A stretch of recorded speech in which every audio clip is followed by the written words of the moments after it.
सुप्रभात मेरे प्यारे विद्यार्थियों। मैं आप लोगों का शिक्षक संदीप सर आज पाठ 16 पानी रे पानी की कहानी को लेकर उपस्थित हुआ हूँ।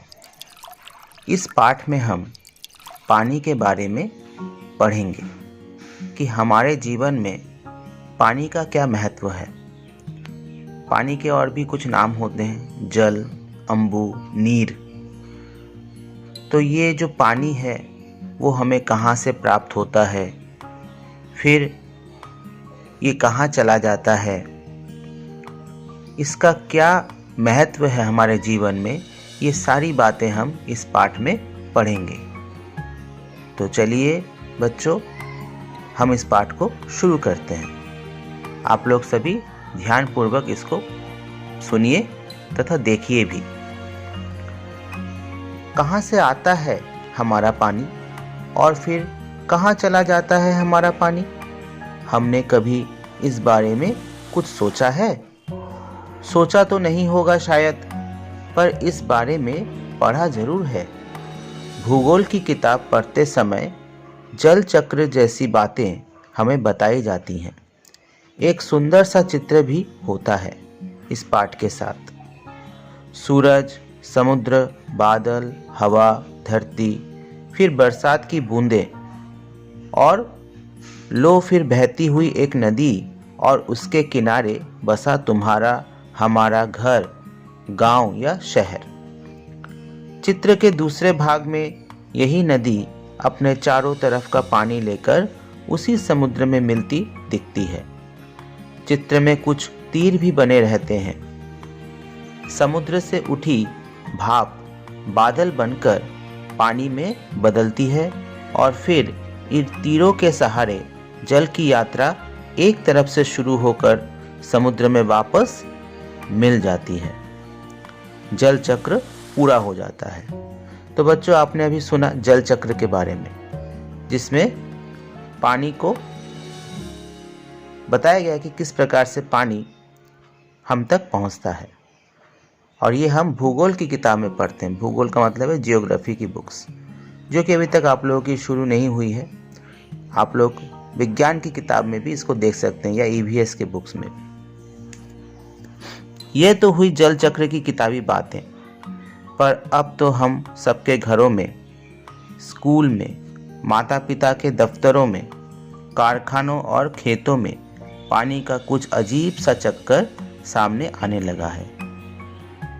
नलों में अब पूरे समय पानी नहीं आता। नल खोलो तो उससे पानी के बदले सूं सूं की आवाज आने लगती है। पानी आता भी है तो बेवक्त, कभी देर रात को तो कभी भोर सवेरे।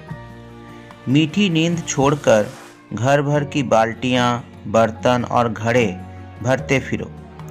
पानी को लेकर कभी कभी कहीं कहीं आपस में तू मैं भी होने लगती है। मतलब झगड़ा भी हो जाता है कभी कभी पानी को लेकर। रोज रोज के इन झगड़े टंटों से बचने के लिए कई घरों में लोग नलों के पाइप में मोटर लगवा लेते हैं।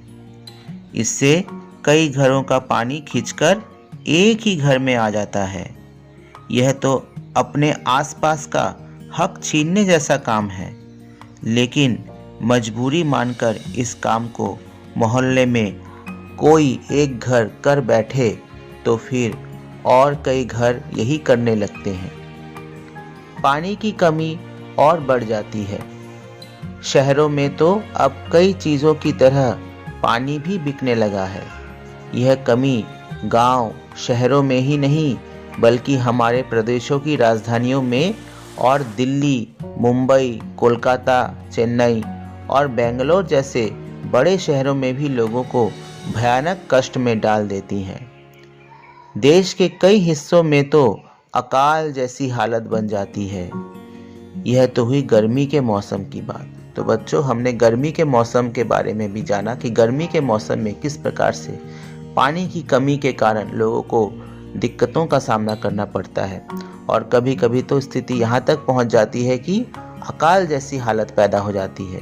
लोगों के पास पीने के लिए पानी भी मौजूद नहीं रहता है। इसलिए हमें पानी को हमेशा बचत करनी चाहिए।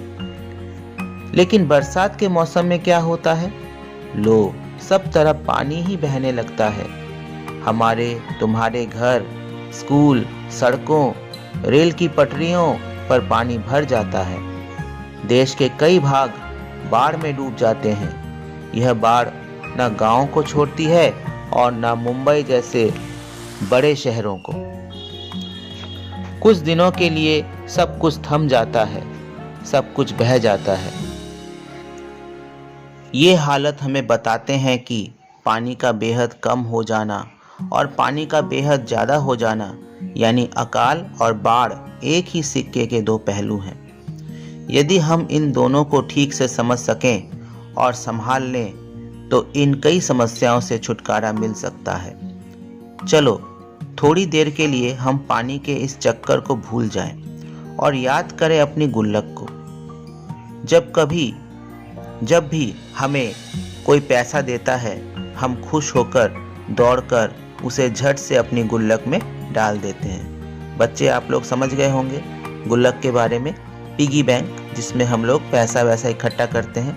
हमें कोई भी जब पैसा वैसा देता है, घर के कोई भी सदस्य हमें कुछ देते हैं, पॉकेट मनी जिसको बोलते हैं, तो हम उसको गुल्लक में जमा करते हैं। तो यहाँ पर भी एक गुल्लक की बात की जा रही है।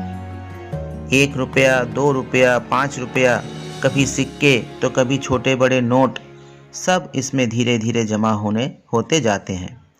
फिर जब कभी हमें कुछ पैसों की ज़रूरत पड़ती है तो इस गुल्लक की बचत का उपयोग कर लेते हैं। हमारी यह धरती भी इसी तरह की खूब बड़ी गुल्लक है।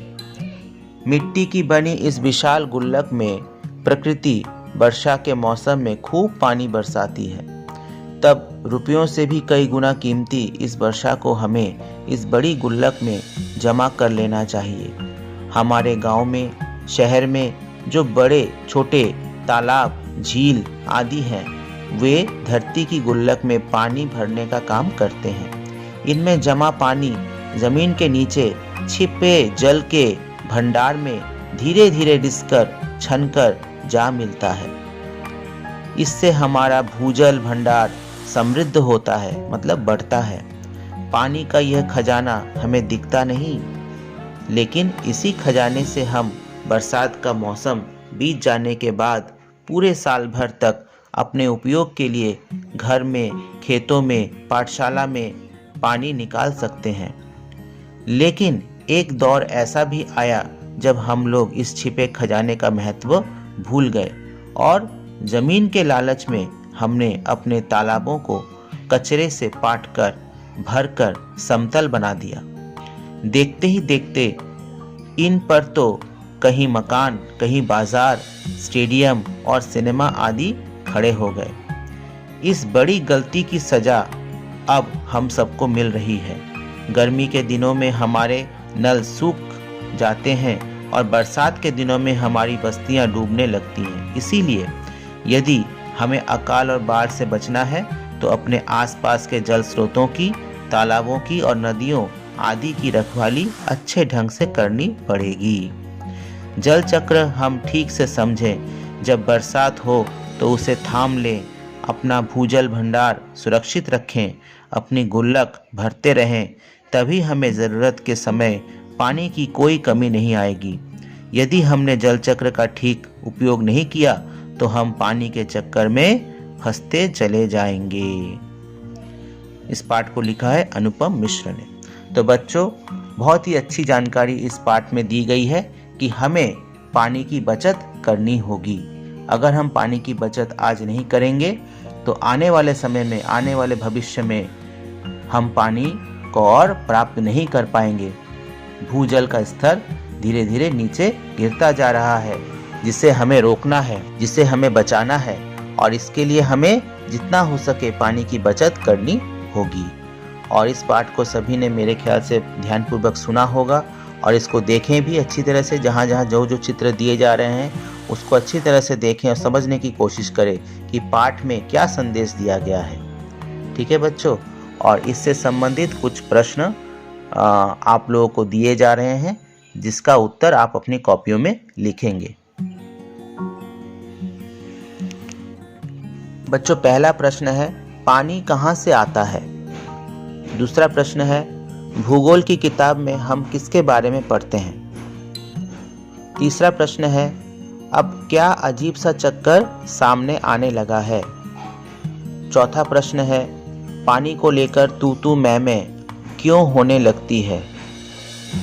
पांचवा प्रश्न है अपने आसपास के लोगों का हक छीनने जैसा क्या काम है।